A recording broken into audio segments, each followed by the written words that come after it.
Yo, what's up, people? All right, so we're back here, day 2.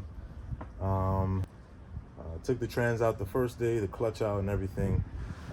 Now what I'm gonna do is change some things out that are kind of important while you're down here and while you're already in it. Let me show you guys. It's a seal off, this rear main seal. It's 3 bolts on it. 1, 2, 3. We're gonna take that seal off, replace it with the new one, and then start putting this flywheel and clutch and everything back on. So I'll come back once I have that seal on and it looks a little bit better. We're also gonna change the throwout bearing. That's why this thing had a problem, guys. The throwout bearing just completely failed. It completely failed. It just got stuck. You guys see? You guys hear that? So we're gonna put a new OEM one. I told him, hey man, go with the Nissan stuff, man. It's better. Just get the right thing. You got this. It's that part number, I guess, if you need it. And then we got the original OEM throwout bearing. The eBay throwout bearing was completely, it's so lightweight. The eBay one, this one has some solid weight to it, and you know, it's gonna last. It should, at least. So you got that. And then we also have some gaskets here and a bolt too. One of the bolts, like as I was taking the bolt out of there, it kind of like stripped at the end. I don't know why. Have you guys had that happen to you? I was taking it out in a strip, so I'm gonna have to put this one in there very slowly so that way, you know, basically re-groove it, I guess. But I'm gonna take my time. I should be able to get that in there, and it'll be fine. And the gasket for the exhaust too. So here goes the old clutch. It's still, actually no. I was gonna say maybe has some life, but the problem for sure with this car is the throwout bearing. This is our new flywheel, nice and smooth. Better than this thing. Holy shit. This thing is all burnt up. This looks pretty good. A lot more life on it, as you can see. So changing this throwout bearing is pretty simple. So let's just say you have this one. I guess this is the old one, okay? All right. I got a socket. This is what, 11/8. Put it right in there, okay? Now, you'll have the old one. Put your old one in here and grab it, okay? So the old one's sitting in there, I guess like this. That makes more sense so you guys can see it. You grab it, and then you hit that hit it with the hammer, and this piece will come out. This one right here. All right, then you putting it back together. You know, I put the new one here, and I got a hammer, and I just ever so lightly just boop, boop, boop, boop, boop, boop, boop, boop, boop, went around. I also put it in here, and I compressed it, and it put it on there. Put it on there easily. Just take your time. You know, it still spins good. So that's how I changed it out.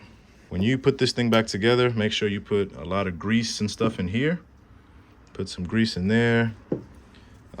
And definitely put grease all inside of there, or like anti-seize or something, you know, because this thing is going to be moving like crazy. You know, he banging gears in there. That junk going to be going crazy. So. All right, here goes the old one.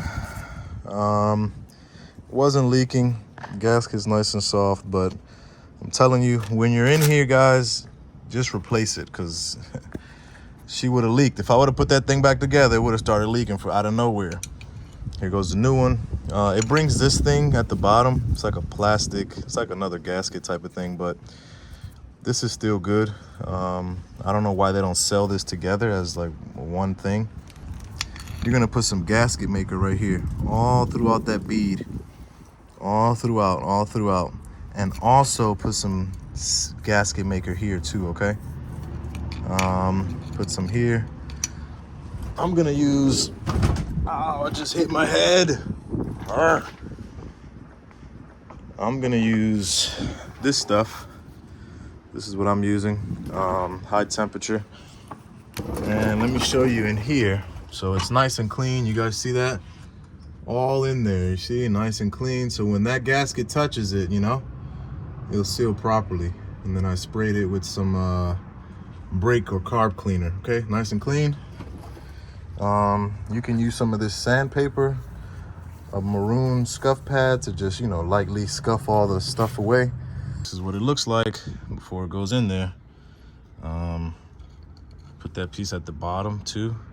And you see how I have got some stuff in this corners, guys?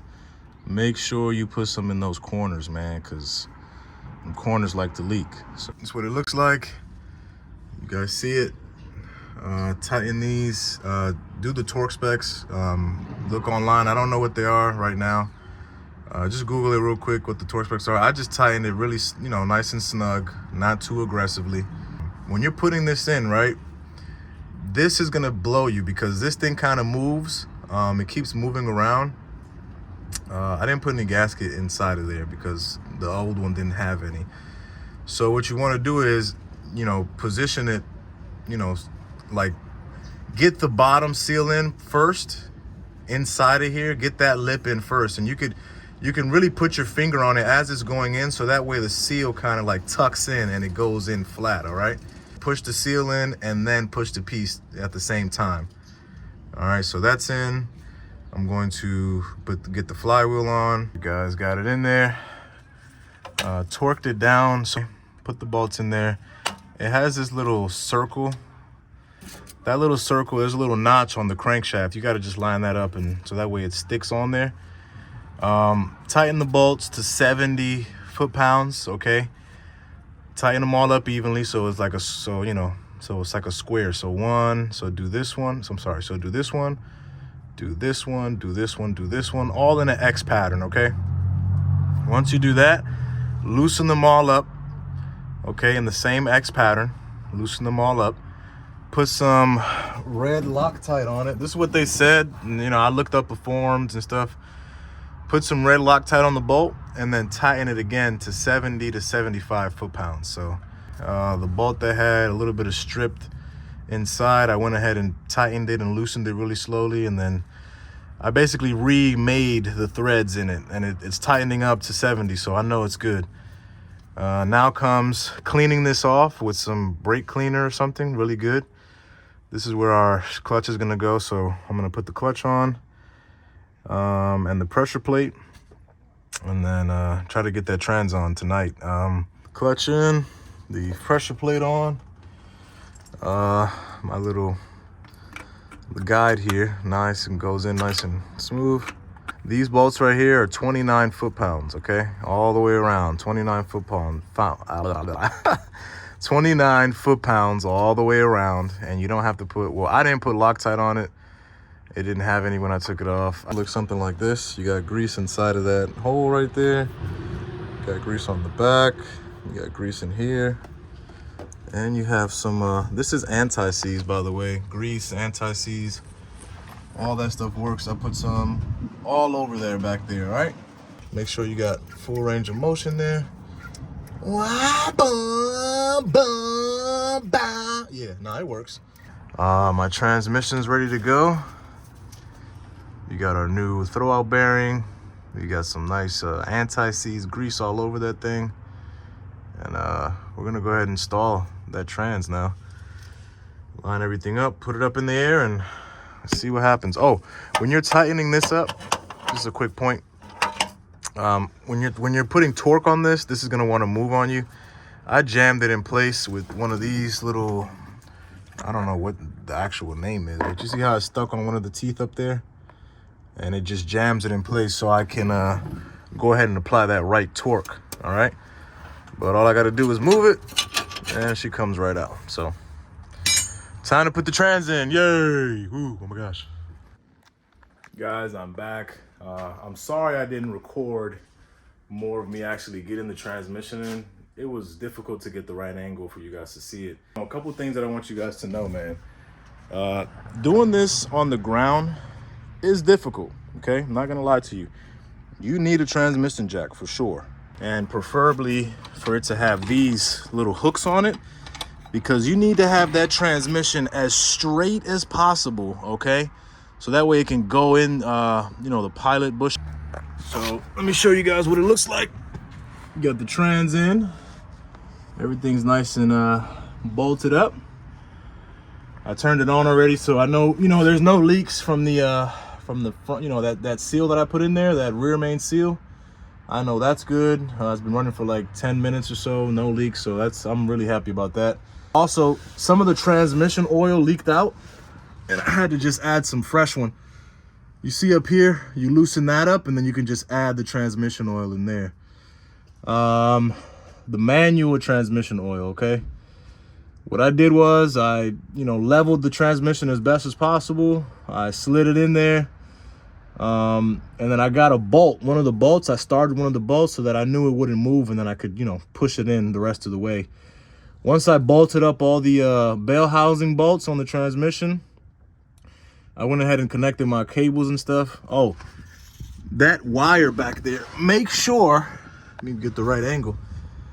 There's a cable. Hold on, guys. There's a cable up here towards, not that one, but there's another one on this side. You see it? Make sure you connect that as it's going up, because you will not have space to connect that thing unless your hands are really tiny. Make sure you get that cable in there. Don't forget that one. Connecting this right here is pretty self-explanatory. You guys saw me take that out. And then, yeah, man, just put everything back. But like I said, the most important part, getting this transmission in, you have to have it as level, as straight as possible. And you might need to tie it down with some of those, let me show you guys what I used to keep it in place. I use some of these straps right here.